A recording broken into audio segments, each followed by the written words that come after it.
Right, so it's Mike from the Mike James Rock Show. It's TechFest 2016. These gentlemen are going to introduce themselves. Hey, I'm Tom from Harbinger, the vocalist. I'm Charlie and I play guitar in Harbinger. You guys have just played. How was it? Amazing. Yeah, Definitely our best set today. Yeah, so 100%. good. Like ever.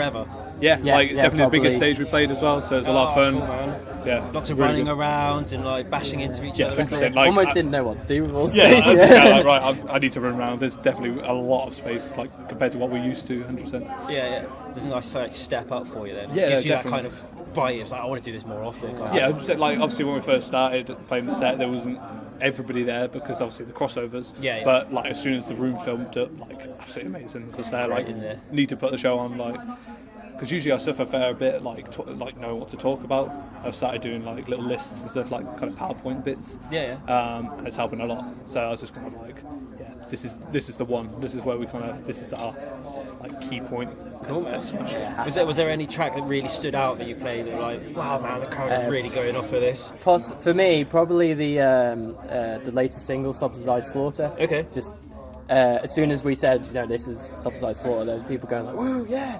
And just going into the heavy bit in the middle, just seeing people pit and stuff like that. It's just awesome. Yeah, it's amazing. Like we were out last night watching some of the bands, and they were like, people were actually proper pitting and circling, and it's like, I didn't expect that because we were here last year at TechFest, and it seemed a bit more sort of mellow vibe. Yeah. Like the bands I've seen so far, it's like, let's go for it, man. I think I guess Decapitated played last year, which Yeah, unfortunately I couldn't go, and they're pretty heavy, but Crushingly heavy, they were. I definitely feel that this year there's heavy bands, like there's more of a death metal-y, well, especially with the smaller bands, I feel there's more death metal, tech death metal kind of stuff going on. Yeah, I mean, you've got loads of the local like death metal bands, kind of, you've got us, you've got Asaya, you've got Night in Abyss, people like the From scene Sorrow to from the Serenity. bottom up, isn't it? Yeah, exactly. Yeah. It's great, like obviously because we're based in London, it's great to see a lot of people we know travel all the way up here. People travelling 3-4 hours to come Yeah, here. we did the same. We're from Yeah, Exeter in the West Country, Oh, man, so Yeah, it's fair play there. it's It's a great. hefty drive all the way up here. I mean, you've seen people coming from like Canada and Norway. Yeah. Like, it's awesome. Well, we Like, interviewed Polini just now. He's from Australia. yeah, exactly. This is the first night of his whole tour. It's like Yeah. straight into TechFest off the plane. Yeah, that's mental. Absolutely mental. Step this way a bit. We're just cool. slightly out of camera. So what's the rest of the year got in store for you then? Well, we're writing a lot. Cool. We've got a lot of material in the bank. Yeah. The plan is around September, October, release a brand new track.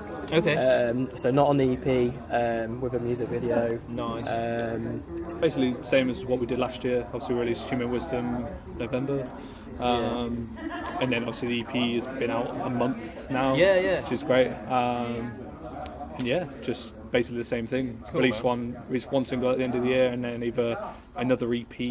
Because obviously we don't want to just blast out an album and it be unappreciated. Yeah. So it might be worth just doing another 4 or 5 It tracks. seems to be the way that like sort of smaller up and coming bands are doing it now. It's an EP If you and a don't- single with a video, and it Yeah. keeps you fresh in people's mind because you release the EP, you've got a couple of months of promoting that, and then you tour a bit, and then you've got a single later on, and you have to keep it fresh in people's I minds. think it helps if you're a small band as well. You've got to get the buzz going before you definitely. say, right, this is our debut album.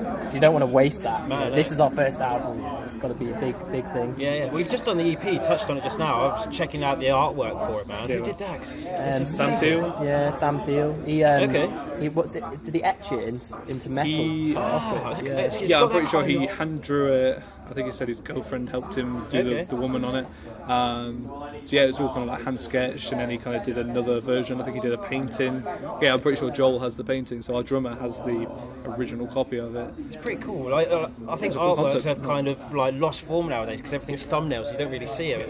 I opened it up on my actual laptop and like, big screen picture. It's Quite intricate. isn't it? just like looking at it. It's real cool. nicely printed, like especially because we've got like a matte kind of cardboard feel to the EP. Okay. So like you've got the EP, and you want to touch it because it's nice and it feels smooth, you know. So yeah, it's real good. Nice, man. And people like to have a product as well nowadays as well. It's like the resurgence of vinyl and things like that. Is that something you would look into for like a limited We would edition love type to, thing? wouldn't we? We'd definitely love to, but it's definitely it's almost difficult. dollars, isn't it? Yeah, it's Yeah. definitely expensive. I don't know how some bands do it. Like a lot of like hardcore bands do it constantly. And they're like, how?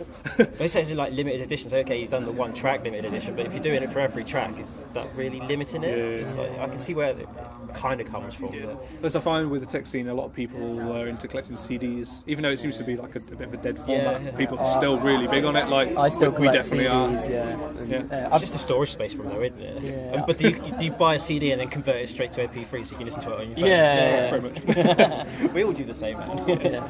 It's been an absolute pleasure catching up with you guys, man. thank you. Hopefully we'll get to see you on the road sometime soon. hopefully so. Which would be cool. Cheers. Cheers. So-